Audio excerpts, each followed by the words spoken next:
Si tu fais des études en langue espagnole, qu'est-ce que tu espères devenir dans la vie? Rien à part professeur. Et ça, c'est quand tu as un peu de chance. Pas grand-chose d'autre. Il n'y a pas que cette formation, il y en a d'autres. Tu dois absolument les connaître pour les éviter lors des choix d'orientation. Justement, dans cette vidéo, je te partage une liste de formations à ne surtout pas suivre si tu ne veux pas finir chômeur. Choisir ta voie, c'est choisir ta vie. Tu dois prendre plus au sérieux ton choix d'orientation. Cela ne sert à rien de dire « on m'a orienté dans telle formation, donc je n'ai pas le choix, je vais y aller et tant pis ». C'est ton avenir, ce n'est pas l'avenir de celui qui t'a orienté. Tu peux refuser, tu as le choix. Si tu acceptes d'être orienté par exemple en espagnol, qui va perdre à la fin? Toi seul. Si tu veux devenir professeur, c'est bien. Mais si tu espères une autre vie, tu fais fausse route. Lors des choix d'orientation, ne coche pas espagnol parmi tes options. Si les chargés de l'enseignement supérieur t'orientent quand même dans cette filière, tu n'es pas obligé d'y aller. Tu as d'autres possibilités, d'autres options. Si tu ne t'y inscris pas, personne ne va te porter plainte ou t'amener en prison. C'est pour cette raison que tu dois préparer ton choix d'orientation à l'avance, en fonction de ton parcours, que ce soit scientifique, littéraire, gestion, technique et j'en passe. Si tu ne fais aucune recherche auparavant, tu ne sauras pas que tu as d'autres options pour tes choix d'orientation. Mais ce n'est pas seulement la langue espagnole qui pose problème, c'est toutes les langues excepté l'anglais. Au Sénégal par exemple, mais sur toute l'Afrique francophone, tu vas voir des étudiants passer 5 années à apprendre la langue russe. Mais pourquoi faire? Qu'est-ce que tu vas faire avec un master en langue russe? Rien, absolument rien. Il n'y a pas de débouché. Qu'est-ce que tu vas faire avec un master en langue russe? Déjà, au bout de 5 ans, tu n'auras pas maîtrisé la langue. Tu auras des notions, mais ton niveau sera toujours faible. C'est une question de logique. Si tu ne réfléchis pas sur ton avenir, personne d'autre ne viendra le faire à ta place. Pose-toi la question à savoir quels sont les débouchés sur cette formation avant de t'y lancer. Si tu vois qu'après tes recherches, il n'y a rien, pourquoi prendre le risque d'aller vers une formation et d'y perdre ton temps? Ces 5 années, tu peux les consacrer à autre chose. C'est pour ton avenir. Donc, c'est à toi de prendre les initiatives. C'est pareil pour tous ceux qui étudient la langue portugaise au Sénégal ou dans tous les autres pays africains où le portugais n'est pas la langue officielle. Je précise bien, les pays où le portugais n'est pas la langue officielle. C'est toujours la même question. Après 5 années d'études, tu vas faire quoi avec ton diplôme? Ces langues ne servent à rien. Je sais que beaucoup trouveront des explications dans les commentaires et dire que tu ne peux pas, tu peux devenir traducteur par exemple, en dehors du fait de devenir professeur. Mais dites-moi, combien de traducteurs vous avez rencontrés dans votre vie? Ou bien, si tu espères travailler dans une entreprise, combien d'entreprises recrutent des gens tout simplement parce qu'ils maîtrisent une langue en particulier?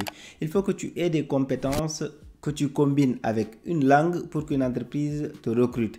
Sinon, tu ne les serviras à rien, en fait. Il faut savoir qu'une langue uniquement, ce n'est pas une compétence en tant que telle. Il faut avoir une compétence en particulier et la combiner avec la langue. Mais ce n'est pas que les langues qui posent problème. Le dernier, c'est le pire. Ce n'est pas une langue, c'est la philosophie. Je ne comprends pas pourquoi quelqu'un va opter pour des études en philosophie. Peut-être qu'il y a des débouchés cachés dans cette formation que je ne connais pas. Si c'est le cas, dites-le moi en commentaire. Mais de mon côté, en philosophie, je ne vois que l'option professeur. Alors que tout le monde ne peut pas devenir professeur. Si ton objectif c'est de devenir professeur de philosophie, c'est parfait. Mais sinon, tu n'as rien à faire là-bas. D'ailleurs, le besoin en professeur sur ces langues-là ou sur ces métiers-là n'est pas aussi élevé que ça. Donc, pourquoi prendre le risque d'aller faire une formation qui ne sert à rien? Il y a d'autres solutions. Il y a des solutions pour t'éviter de perdre ton temps dans ces formations. Il y a les écoles de formation professionnelle qui aujourd'hui te permettent de te former sur des métiers importants, peu importe le type de baccalauréat que tu as, que tu aies un bac S, L, T et j'en passe. Peu importe le type de baccalauréat que tu as, tu peux opter pour l'informatique avec un bac littéraire, par exemple, série L2. Il y a des écoles de formation qui forment à ce métier avec ce type de bac. Si tu n'aimes pas la partie technique de l'informatique, tout ce qui est écriture de code, développement, etc., tu peux opter pour la partie gestion de projet informatique. C'est moins technique et c'est accessible aux bacheliers littéraires, par exemple. Et si tu es littéraire de chez littéraire, tu as un baccalauréat littéraire série L', tu peux aller vers le marketing, par exemple. dans le marketing digital est une bonne spécialisation car c'est un métier d'avenir qui te permettra de trouver un emploi après tes études. Pourquoi tu vas t'enfermer dans autre chose que des métiers d'avenir?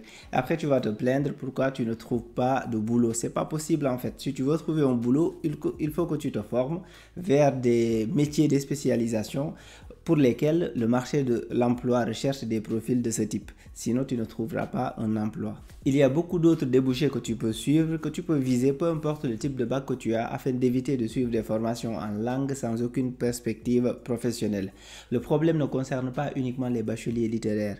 Il y a aussi les bacheliers scientifiques. Même si, je l'avoue, ce sont les littéraires qui sont plus touchés par les problèmes de choix d'orientation. Si tu as un bac S par exemple, tu n'auras pas les mêmes difficultés que les bacheliers littéraires. Mais si tu ne fais aucun effort pour faire des recherches avant de faire ton choix d'orientation, tu risques de galérer pour trouver un emploi par la suite. Imagine, tu as un bac S, lors des choix d'orientation, tu ne fais aucune recherche auparavant et tu es orienté dans un domaine avec des perspectives professionnelles limitées.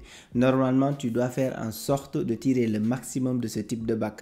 Recherche les métiers d'avenir les plus recherchés sur le marché de l'emploi, les plus techniques, ceux qui payent le mieux et lance-toi sur cela. Ça ne sert à rien d'aller te former pour te former. Tu as un bac S, tu as toutes les portes qui sont ouvertes, c'est à toi de l'exploiter. C'est un bac qui t'ouvre toutes les portes, c'est à toi d'en tirer profit. Je sais que beaucoup viendront donner des explications dans les commentaires, surtout sur les débouchés en langue. L'idée, ce n'est pas de minimiser une formation, mais c'est d'être pragmatique et de regarder la réalité du marché de l'emploi en face. Il y a des réalités qui sont là, qui font qu'aujourd'hui, avoir un master en langue ne sert à rien. Donc, il n'y a pas besoin d'aller se former dessus. Il faut mettre les émotions de côté et utiliser la logique. Les formations que j'ai listées n'ont pas une grande valeur. Toutes ces langues que j'ai listées n'ont pas une grande valeur. Une langue doit s'apprendre en complément d'une autre compétence clé. Ta compétence clé ne doit pas être la langue elle-même. Il faut que tu aies une autre compétence. Par exemple, si tu aimes l'espagnol, c'est bien.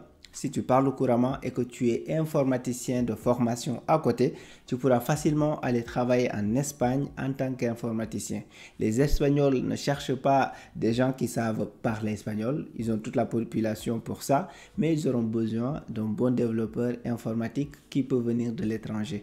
Il faut réfléchir dans ce sens. En résumé, ce que tu dois retenir, c'est que la période où, avec n'importe quelle formation, tu trouvais un emploi systématiquement avec ton diplôme, elle est révolue. Aujourd'hui, avant de te former, tu dois absolument vérifier la formation dans laquelle tu es en train de suivre, si elle te conduira, elle t'ouvrira les portes du marché de l'emploi ou pas. Malheureusement, beaucoup de formations qui sont dispensées dans les universités en Afrique ne servent à rien. Elles n'offrent aucune perspective professionnelle. Elles sont là tout simplement pour caser les nouveaux bacheliers parce qu'en réalité, l'État s'en fout de qui réussit et qui échoue. Dans cette vidéo, j'ai fait un focus sur certaines langues, mais ce n'est pas les seules. Pour faire simple, à part l'anglais, tu n'as pas besoin de te former dans une langue en particulier.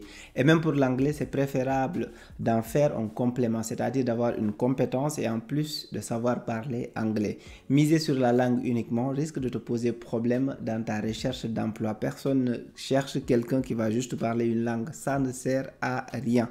Si tu es orienté dans une formation de ce type, n'y va pas. Cherche d'autres alternatives. Dans les grandes villes, il y a même des mairies qui offrent des bourses pour des formations professionnelles. Si tu n'as pas les moyens, si tu es issu d'une famille défavorisée, renseigne-toi sur ce type de programme pour en bénéficier et accéder à des formations utiles. Le choix que tu dois faire, il est assez simple. Soit tu acceptes d'être orienté dans une formation inutile pour que tu pars y passer 5 années de ta vie, 5 années où tu aurais pu faire autre chose et à la fin on te dira que tu as fait des études supérieures, ou bien tu refuses d'aller dans ces formations-là, peu importe, tu cherches d'autres alternatives.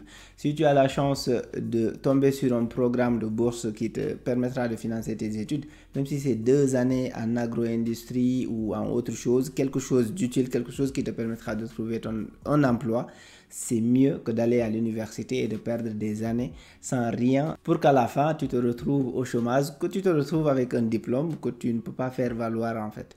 Donc réfléchis bien, c'est comme ça que tu dois analyser. Ça ne sert à rien de dire mais ils m'ont orienté dans cette formation. Je reçois beaucoup de questions, j'ai fait cette vidéo exprès parce que je reçois beaucoup de questions de gens qui sont orientés dans des formations inutiles et qui me disent mais on m'a orienté dans cette formation, j'ai pas le choix. Tu as le choix, tu n'es pas obligé d'y aller. Tu sais très bien que tu ne trouveras pas un emploi après tes études sur cette formation. Les langues en particulier, à part devenir professeur, il n'y a pas de débouché au Sénégal et en Afrique de façon générale. Donc si tu ne veux pas devenir professeur, n'y va pas. Cherche d'autres alternatives. Il y a d'autres programmes de bourse. Il y a les mairies qui proposent des formations professionnelles. Va vers ces options-là. Parfois, tu fais des concours aussi pour accéder à l'administration, même si moi, de mon côté, je ne donne pas de conseils pour l'administration parce que pour moi, un pays développé ne doit pas miser sur les gens qui travaillent dans son administration pour aller de l'avant. C'est plus le secteur privé qui développe un pays.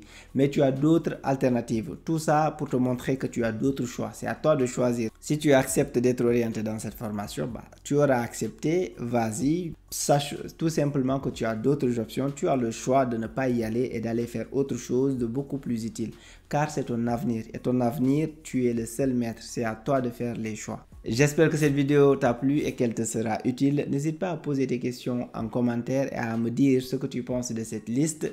N'oublie pas non plus à t'abonner et à liker pour me soutenir. Merci et à très bientôt.